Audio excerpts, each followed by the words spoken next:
The first major event of the 2024 season is Pittsburgh Regionals, and it will also be the first major event with cards from Obsidian Flames legal for play. There won't be any tournaments with this exact card pool to compare to, since Japan received the Pokemon 151 set prior to Obsidian Flames. At this time, online events are of no use either, since Play Limitless has not been updated with Obsidian Flames at the time of recording this video, and as a result the relevant events are closed decklist. In today's video, I'll preview the metagame for competitive tournaments with Obsidian Flames legal, and tell you what I think the best decks will be. If you enjoyed today's video, remember to subscribe for more Pokemon TCG content. And you can also check out my second channel, Celio2, for bonus content. If you'd like to support my channel, you can do so by using code Celio5 at PokeCollect.com for a wide selection of sealed products, pre-orders for new releases, and unique mystery box items. Use code Celio at PoTownStore.com when shopping for Pokemon TCG Live code cards, and use my affiliate links for Dragon Shield sleeves, my favorite card sleeves to use, and Into the AM apparel, comfortable and passionate clothing. If you'd like to support further, you can become a Metafy member using my link, which will directly support me and offer credits for my Pokemon TCG coaching through Metafy. Coupon codes and affiliate links are in the description down below.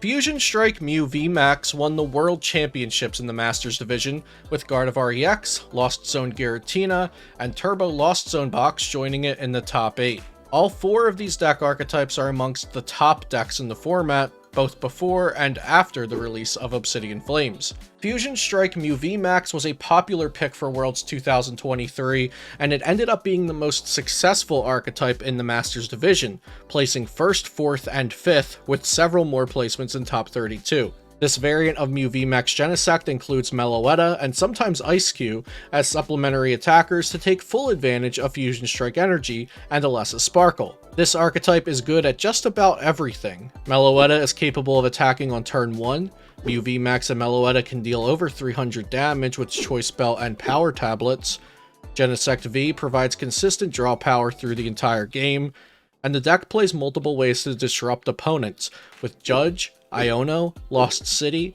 and Path to the Peak. Fusion Strike Mew will likely continue to be the better Mew variant since it deals with its counters better than DTE Mew does. I wouldn't expect Mew VMAX to go anywhere just because Charizard EX is Dark type, since a combination of single prize attackers and disruption should make the matchup winnable for Mew at the very least. Gardevoir EX made it to the finals at Worlds, piloted by one of the best players in the world, Tord Reklev. This slower Stage 2 centric deck is possibly the most difficult deck to pilot perfectly due to managing resources, deciding which Pokemon need to be established, and selecting the correct attack each turn. With 4 placements in the top 32 at Worlds and 9 placements in top 32 at NAIC, Gardevoir has comfortably become a tier 1 deck in this standard format. Charizard EX is a worrisome card for Gardevoir as well, due to weakness. So I expect Gardevoir EX decks to begin including Path to the Peak, and potentially ways to increase damage output, like Champions Festival and Defiance Band. Lost Zone Giratina may finally garner the respect it has deserved for a while now, with Michael Pramawat taking it all the way to 3rd place at the World Championships. Pramawat's version of the deck was less focused on disruption, with 0 Roxanne and only 2 Path to the Peak. Although this performed well at Worlds, this could definitely change with Charizard EX expected to shift the meta a bit. Path to the Peak plus Hand Disruption is likely the best way to combat the Charizard Arceus Pidgeot deck, in addition to one-hit knockouts which Giratina VSTAR is also capable of. Lost Zone Tina might be one of the best positioned decks going into Obsidian Flames. The last deck comfortably in Tier 1 is Lost Zone Box, specifically the variant known as Turbo Lost Zone Box. Lost Zone Box had 5 placements within top 32 at Worlds, and 7 placements within top 32 at NAIC. It's been consistently putting up these kinds of results and shows no signs of slowing down. The deck took a hit with the release of Iono, and that is likely the reason it didn't take down one of these large events. Lost Zone Box can adapt to new decks and changes in the meta, so I definitely expect this archetype to be alive and well for some time. With the highest placing archetypes from Worlds format out of the way, let's discuss the decks in contention for the number 5 spot. There were 4 additional decks just within 9th through 16th place at Worlds: Palkia Chien-Pao, Inteleon Urshifu, Lugia VSTAR, and Chien-Pao Excalibur. Arceus VSTAR decks performed poorly at Worlds, but they had been on a tear leading up to it, including at NAIC, so I'll also include Arceus Tina, Arceus Duraludon, and Arceus Umbreon as established archetypes within this category. This section of decks are somewhere between tier 1.5 and 2. They're not as good as the top 4 decks we just listed, but they're definitely not bad either. Inteleon Urshifu has some great matchups due to its aggressive damage spread and sniping capabilities. It won NAIC and then placed 11th and 29th at Worlds, likely being kept down by VMAX. In early testing, Inteleon Urshifu seems to hold up well against Charizard EX decks, which is a good sign for the archetype moving forward. Next is Lugia VSTAR. Lugia VSTAR has enough raw power that I can never count it out. It's a pretty linear deck, but its strength and reliability should not be undervalued. Regardless of meta shifts, I'm confident Lugia will stay relevant until drastic changes occur in the meta, or rotation removes important pieces of the deck next year. Palkia Chien-Pao and Chien-Pao Excalibur are very different decks, but they are capable of accomplishing similar things. Chien-Pao Excalibur plans to go for one-hit knockouts as often as possible and end the game quickly. Palkia and Greninja are supplementary attackers within this deck when needed.